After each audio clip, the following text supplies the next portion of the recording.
How a generation turns conservative.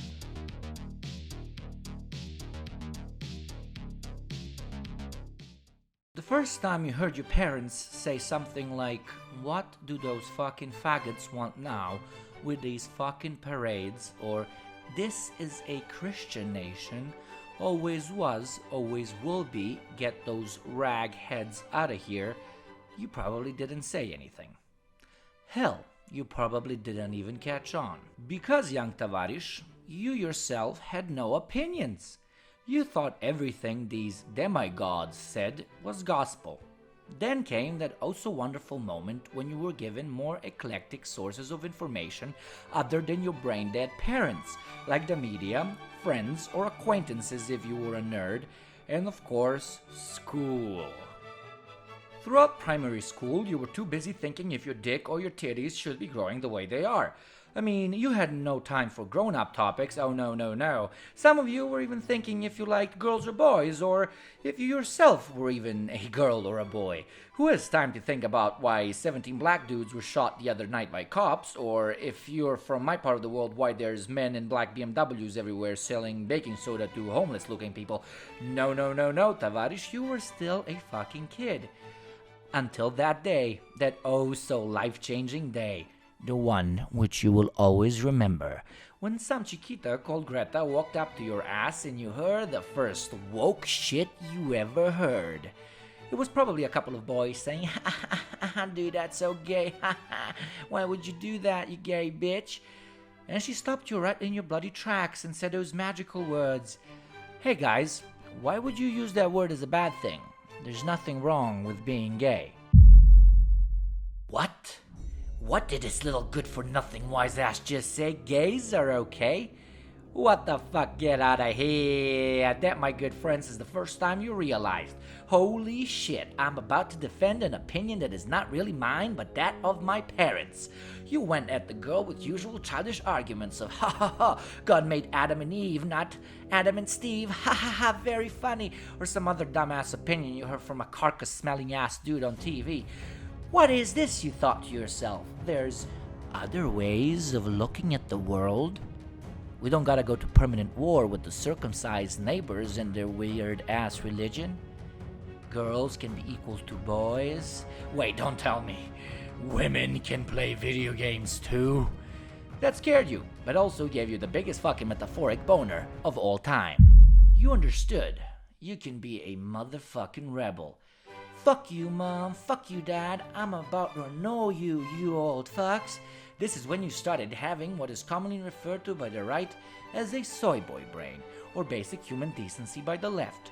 Your ears were more keen on hearing different opinions, and boom, a kid that thought Nazis in World War II movies looked cool is now pro-gay rights and thinks his future wife can have a fucking job. Of course, you get into arguments with Misho, your 3 times removed cousin who fought in 7 wars and who calls you a traitor every time there's a larger family gathering, but there's no chance in hell you will shut up. Your opinion, man, is what makes you special. Time passes, you orgasmed on or with a few partners, and you're packing your bags for college. This is the part of the story where true working class people probably won't be able to relate, but in typical middle class, late 90s Hollywood style, I'll just ask you to try and tag along. Boom, now you're alone, without your parents, but you have all those plebeians outside of college to compare yourself with. You have 2 paths now, one which leads you to a fuck-all position in which you'll try to quote-unquote see everything from everyone's perspective and become a centrist. Or you, comrade, might become, well, a comrade. For the second, the story has in most cases ended. Chances of you retreating into conservative mentality have been permanently avoided. Or at worst, postponed. So let's get back to your usual run-of-the-mill Caucasoid centrist. You might join a few clubs here and there, hell, maybe even date a rebel-minded college boy or girl a few times. And before you know it, your self-absorbed, continuously hangover mind is most likely completely peaked when it comes to their worldview. You leave college and proceed to have whatever fuck-all cancerous career you manage to find. Your life gets shorter as your job gets bigger, eternally consuming more and more hours of your daily life. You might get a permanent partner or some other shit, and your days will melt together like fine chocolate cake ice cream. You finally matured, but you're not old. Come on, you're only 29 or 30. You might be thinking about kids, but you have all the modern opinions and stuff. You recycle your Coke cans and only buy local. You're still one of the hip, young crowd, right? Well, until you turn on the TV one day and hear a bunch of people talking about something you never even heard about. Trans rights. What the fuck is a trans right? People working in transportation? And now you're talking about banning fuel cars? What the hell? You love your gas-guzzling machine parked out back and... Oh my, gays can now adopt kids? I mean, you're okay with them marrying and shit, but adopting kids? That's a bit too much, don't you think? And there we have it, ladies and gentlemen, and all in between, the little switcheroo that goes on and off in our mind. At one point when Rebel Chad becomes yet another old person, that is when you, my friend, become your parent. You see, throughout your youth, you've helped push a worldview and actually succeeded. Props to you. But now, once it is so firmly established that it's considered the mainstream, your defense mechanism will most likely choose to preserve that, to conserve that, and hence the word conservative. But Jesus H. Christ, you're not a goddamn conservative. That word could not possibly apply to you. You have been a rebel all your life.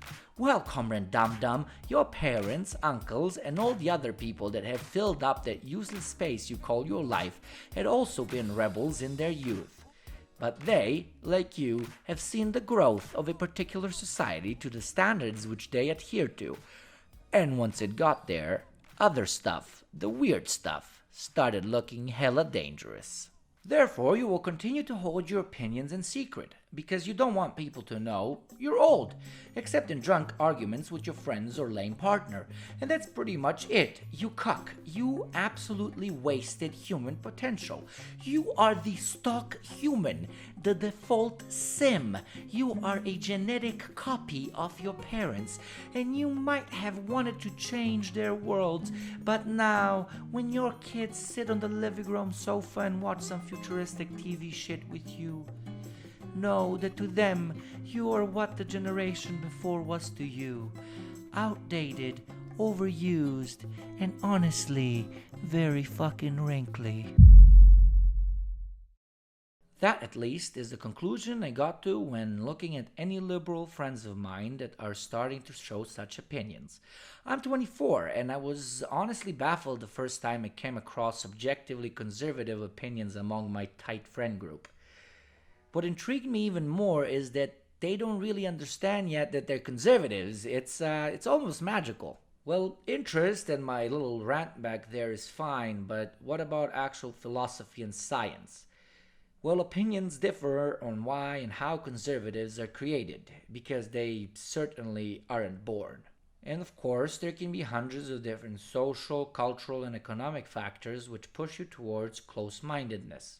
But there is one factor which underlines most, and that, and I'm sorry to break it to you, is the fact that the speed of information processing, a core ingredient of judgment and intelligence, peaks around the mid-20s. The following is a quote from Psychology Today on the topic. To make matters worse, most people become considerably slower after their mid-40s, with a substantial deacceleration after their 60s. The good news, however, is that slower does not necessarily mean dumber.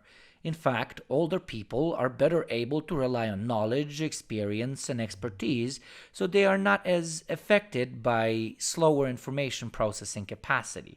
However, in order to retrieve knowledge more efficiently, it is essential that they economize thinking. And seeing things in more categorical or black and white terms does make for more frugal and efficient thinking. In line, a review of 88 studies in 12 countries showed that older people are generally less tolerant of ambiguity and have a higher need for closure and structure. This is often manifested by their stronger set of principles and rules and a tendency to dismiss information that conflicts with their worldviews. In addition, older people are also more likely to make categorical judgments about events, things, or people. This often involves acting in more prejudiced ways. To prejudge means to judge before really judging, because in older ages, preserving old knowledge is more important than acquiring new knowledge. Honestly, it's as simple as it can get. Your capacity as well as your time is more scarcely available. Therefore, the things you agree with or believe in have to be more, how do I say it, compact, more simple, more black and white. Therefore, I will leave you with this conclusion. How you plant a tree greatly influences the way it grows.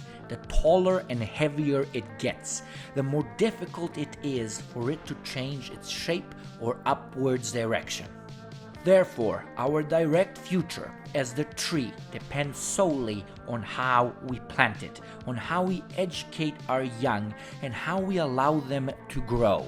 It is exactly this reason why conservatives and reactionaries constantly complain about academia. Because they understand that if we win on that front, our tree will get to grow through their roof.